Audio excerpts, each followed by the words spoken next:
Hey guys, so today we're going to be replacing this sprinkler timer that you see in the picture here. This is a Rainmachine Mini 8. I bought this maybe 2016, 2017. It served me fairly well over the years. You guys have seen me actually use it in prior videos. But unfortunately I'm going to be replacing it because Rainmachine changed their policy. So back when this was purchased, once you pay for the device, all the service is free. They sent out an email probably in the last week or so saying that effective soonishly they're going to be charging $30 a year for some of the essential features that I bought this thing for, namely the remote access and a couple other things. So it's a shame they're doing this.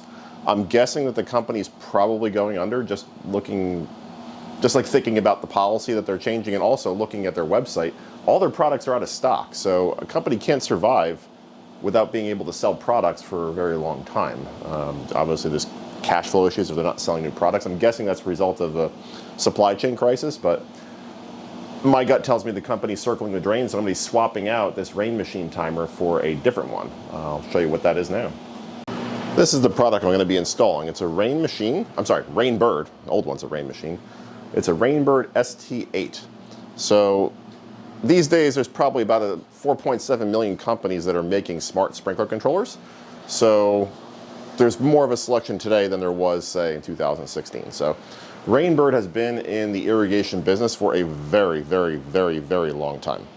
They have multiple revenue streams in that business. They make pump start boxes, they make sprinkler heads, they make drip irrigation. So I'm less concerned about Rain Bird. Got to stop me when I say that. Rain Bird doing the same thing that Rainmachine did, because Rainmachine only had one revenue stream, and that was those timers. So if they can't sell timers, they can't survive. Rain Bird, if they are unable to get parts to make this thing at some point, they still have other revenue streams that they can make money on and remain in business. So I feel like this was a good choice. Won't know for sure till we install it and test of time. But right now we're going to swap out that Rainmachine for this Rain Bird, and hopefully I'll be as satisfied with this as I was with the Rainmachine. So while this video is going to show swapping out a Rainmachine for a Rain Bird, this same procedure should work for just about anything.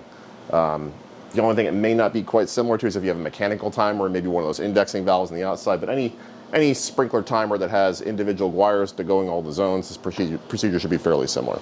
So enough talking, let's get started. Let's start by getting the thing out of the box. If it decides not to cooperate, I got the hammer right nearby too, so we can beat it out of the box.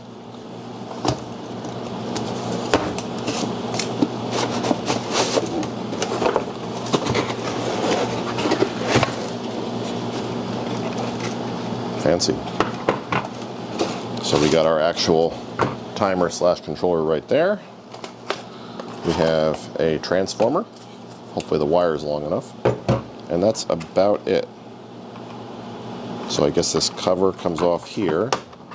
There we go. Comes with batteries. Why, I don't know. Maybe for backup? Because it's wired to the... I don't know. I guess we'll find out. This looks like some kind of a Wi-Fi module here. Okay. Let's get the Rainmachine off the wall. Got the power turned off. I'm going to take a picture of this just so I know which wire is which zone, just so we don't have to guess later on.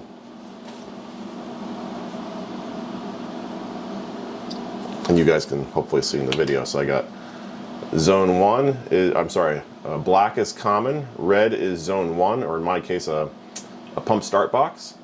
Zone 2 is brown, zone 3 is yellow, zone 4 is white, zone 5 is blue, zone 6 is green. And this comes from my rain sensor here. It's a 2-wire, and here's our 24-volt power source. So just got to disconnect these wires. Push in, pull out like that. Again, black is common here. Your wire colors may be different. Red is pump start box, brown is zone 2, yellow is zone 3, white zone 4, blue zone 5, green zone 6. And let's take out our rain sensor. There we go. Just got to unscrew it from the wall and yank it off. We're good to go.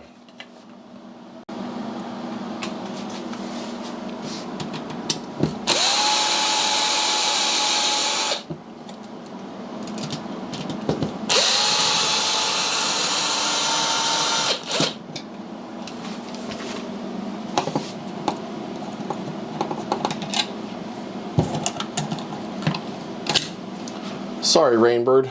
Sad to see you go.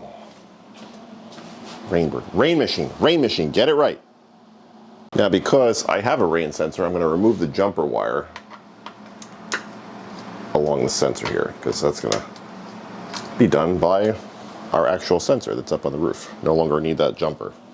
Oh, and I did look up online. The batteries in here are for maintaining the date and time, so not super critical. At least that explains why they're there. Now to mount it, I'm going to use a couple of those snap screw connectors, like these drywall anchors here. You've probably seen these before. It does come with anchors, but I like these better. You can use whatever you'd like though. So maybe something like that. Let's pull up a little more wire, just in case we need it.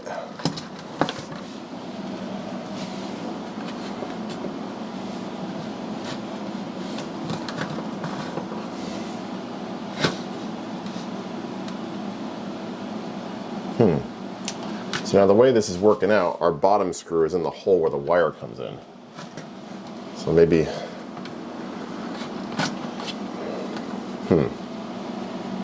I was hoping to make it so there weren't any wires like there was with the Rainmachine. I guess one screw at the top should be enough though, right? I don't know. I'm on the fence about this.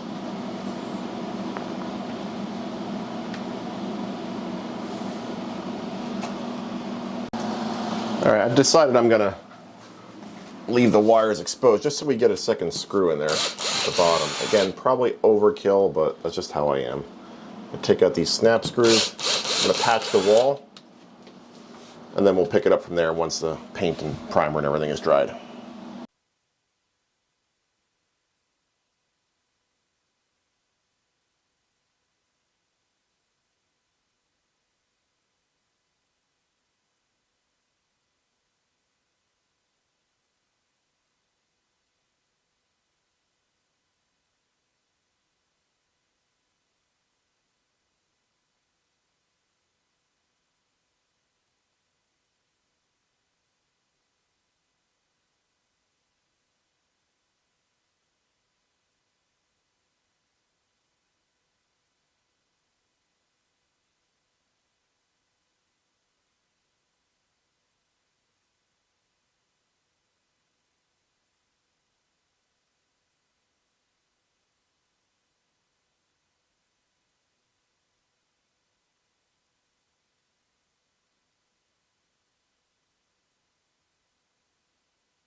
Hey guys, sorry the audio cut out, but you didn't really miss much. I got a screw up here, screw down here.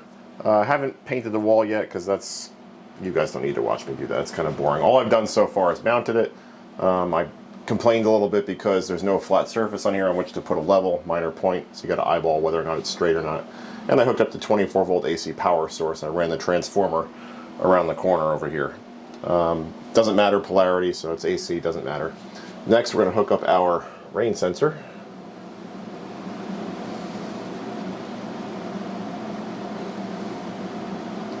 I don't know off the top of my head if my rain sensor is normally open or normally closed. I guess we'll figure that out. It says there's a rain delay, and it's not raining. You know why. So we'll hook up our rain sensor here.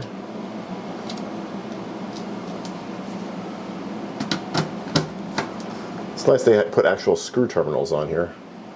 If you recall, the Rainmachine just had those like kind of push connectors. Nothing inherently wrong with them, but you get a much better mechanical strength with the screw terminal. So we'll tuck those in there. Now I gotta look at my picture and see which wires went where. Let's see. So if you guys remember, the black wire was common, which is right here. Then we had our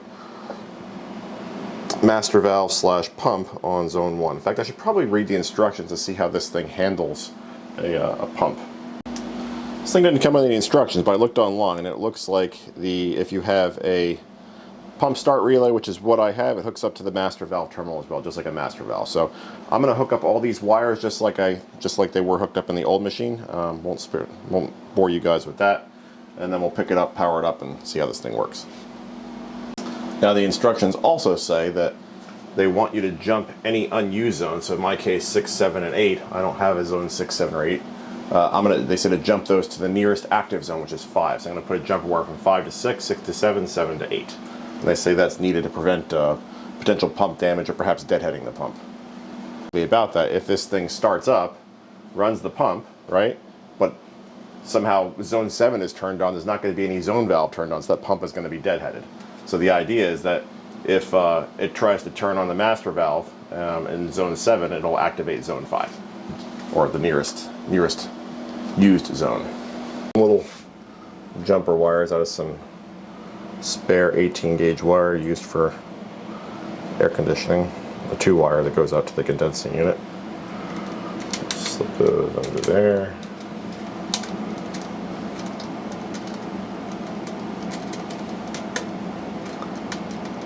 Come on.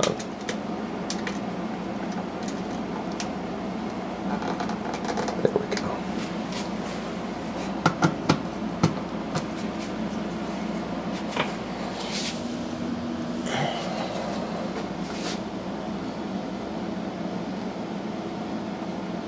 You can use any wire color you want, it doesn't have to be red.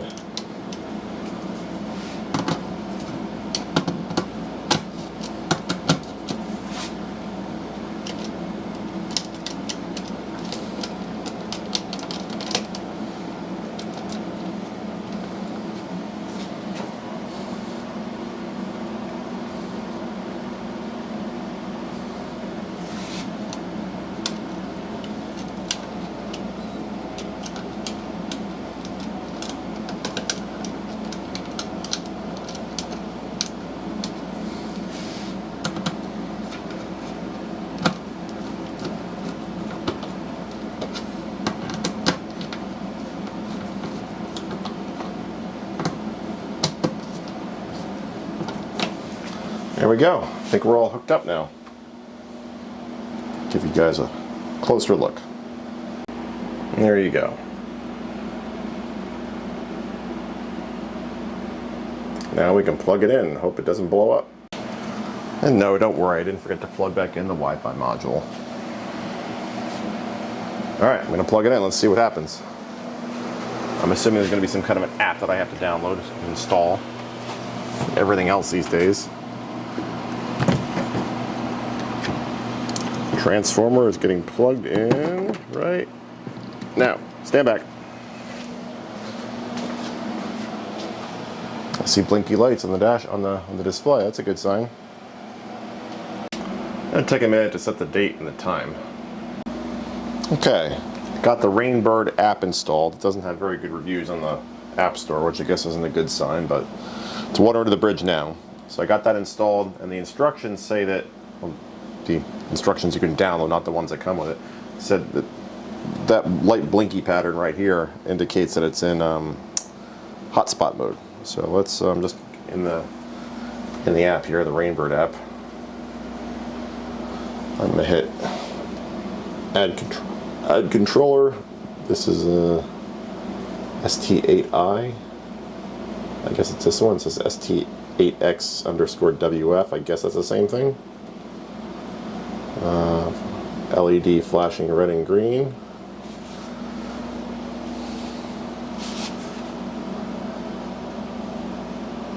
So we got the green flash, red flash, okay. Hit next.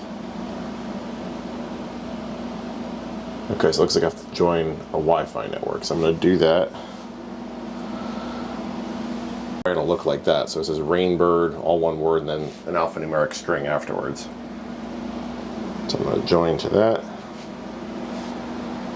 Just waiting on my phone. Okay. Now I'm going to press next. Error. Awesome. Don't you love technology? Let's try this again. It says it's connected. Okay, I got past that weird problem. I had to give the app location permission, so I had to go into the app settings on my Android phone. I don't know why it didn't ask this as part of the setup process, but I didn't design the thing. So I went into apps, Rain Bird here, and then I went to permissions, and I granted access to location, and that seemed to fix the problem. Don't know why, but whatever. Alright, what do we want to name the controller? Fine, don't care. Where are we located? So I'm going to put my zip code in here. That's probably required for weather. I'm going to enter a password. You guys don't get to see that, sorry. Okay, after a quick battery change on my camera, what was I doing? Yeah, I gave it a password, and it selected a Wi-Fi network, entered my Wi-Fi password, and then we click next. And we wait. And wait. 97 hours later, we're still waiting. And I noticed it did start to rain, so I don't know if we're going to be able to tell whether my rain sensor is normally open or normally closed. I guess we could take it apart and test it, but I don't care enough right now. Oh, we're done. Cool. Let's see. What is this asking? We were unable to find your controller on the local Wi-Fi. Oh, awesome. So it didn't work. Come on, focus. I hate this camera. Okay, I'm looking at the controller. It looks like we have a green light only flashing. I'm going to press green only. Okay, so I guess I have to join. Oh yeah, because this thing's probably still connected to the Rain Bird network. Let me join this thing to the IoT 2 gigahertz Wi-Fi network in my house, and we'll try again. Shouldn't have that problem though. Most of you probably only have one Wi-Fi network. Okay, let's try again. Oh, got somewhere. Recommend setting yourself a backup. What? Sure, why not? Yeah, you guys don't get to see this part either, sorry. Okay, cool, it sent me an email with recovery information, so I don't have to go through the controller setup process again. Neato. Alright, so let's click done. And what do we have here? 8 zones.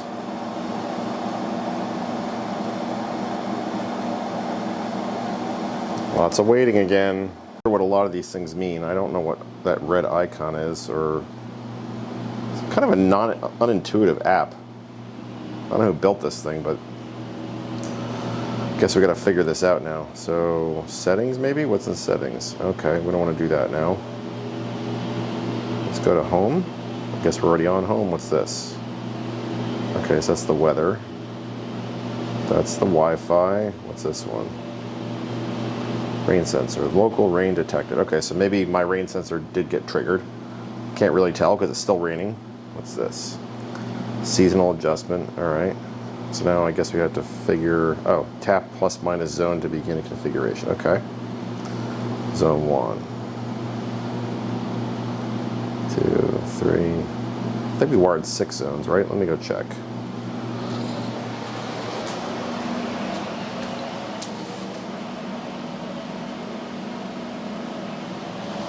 Nope, we did 5 plus master. So let's undo 6.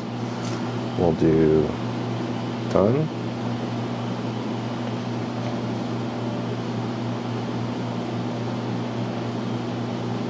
Run time, start times, okay. Seems pretty straightforward so far. How do we set up a master valve?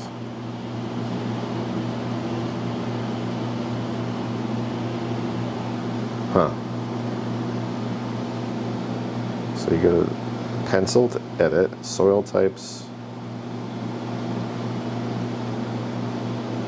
I don't know. Where do you set up the master valve?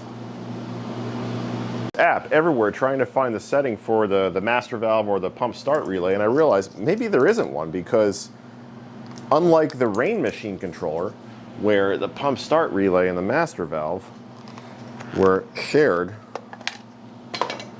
under zone 1, right? So on this machine, Rain machine, zone 1 can be a master valve or a pump start relay. You can see MV. The Rain Bird has a dedicated screw terminal for that. So maybe what it does is when it turns on, it just always energizes that screw. So there may not be any setting required. Anyway, I took some time to configure my zone, so I set up north. I didn't take pictures yet, but this is the zone on the north side of my yard. I have it set to run for 30 minutes, 8 o'clock in the morning. I have east, which is directly that way. I have southeast, southwest, northwest. So I have all those zones programmed in roughly 30 minutes every day. So some of the zones that have less grass I have programmed for 15 minutes. So I guess it's time to give it a test and see what happens. You guys outside, I'm going to try running this zone right here. Let's see if this works. Well, I hear something. Pretty cool. The zone seemed to start a lot faster than with the Rain Bird. I'm sorry, the Rain machine. One of these days I'll get that right.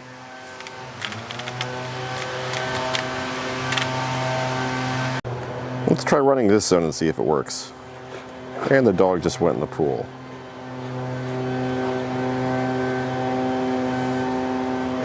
Come on, this app is a little kludgy. Southeast. Should be running. I hear water. Neat. And let's turn it off. Very cool. On the side of the yard near the irrigation pump, I want to do a test here because there was something that irritated me about the Rain machine. I want to see if Rain Bird is addressed. You guys a little bit closer, and what irritated me was, for whatever reason, the Rain machine would turn the pump on for like a second or so before it opened one of the zone valves. I'm not sure why that would ever be desirable behavior, but it caused a pressure spike on this gauge here. It would spike up really high and then it would drop back down once one of the zone valves opened up. So let's see if that still happens. I'm going to turn on the north zone. So watch that gauge. Let's see what happens.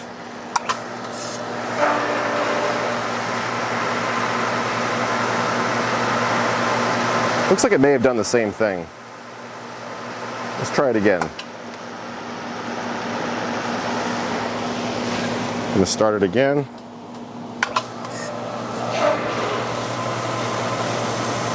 It looks like it does the same thing.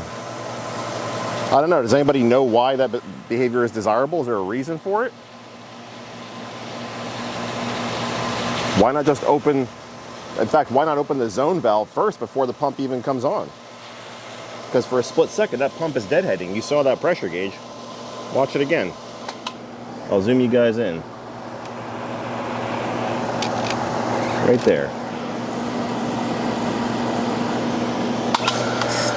Spikes up to just under 60 psi, and then once the zone valve opens, it's down about 30 psi. I don't know how that's ever desirable, but maybe I'm missing something. I deal with that using this. So that's a pressure relief valve that I bought from Amazon that was preset at, I think it was 75 psi, but it doesn't really say that it's adjustable, but it is. You can unscrew this cap and just loosen a screw in there that reduces the spring tension. In fact, you may have heard that thing burp briefly when the pump comes on. So see if you guys can hear this. You'll hear a little hiss come out of this thing. I don't know if you noticed that.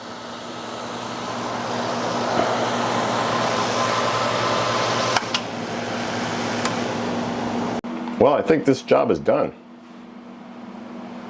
Got it installed, got the final cover on. Tested it out, make sure it works. And that Rainmachine Mini 8 is what we replaced. And again, we did that because Rainmachine changed their business model, sadly. A lot of the features that I loved so much are now $30 a year. And you may say, oh, you just $30 a year, just pay the money. Yeah, I could do that, but at the same time, I think this is a kind of a last-ditch effort to save the company, right? Because you can't buy their products anymore. Logically, they're probably looking at it from the perspective, hey, if we can't sell any products, how are we going to stay in business? Hey, let's create a subscription service. Makes sense. So if I pay the $30, what's to say they're not out of business in 3, 6, 8 months, right? So yeah, I thought it was a risky move. One thing I wasn't able to test with the new controller, the Rain Bird ST8, was remote access. I'm not even sure if it has remote access, to be honest with you. That would be kind of annoying if it didn't, because that's one of the features I loved about the Rainmachine. But maybe I'll give it a test next time I'm outside of Wi-Fi range. Anyway, hopefully you guys found this video helpful. Overall, it's a pretty nice controller. I like it. It's feels, for lack of a better term, less chintzy. Feels sturdy, really well built. It seems reliable. The app is a little kludgy, but a lot of apps are, right? I was able to take some pictures. In fact, I can show you that.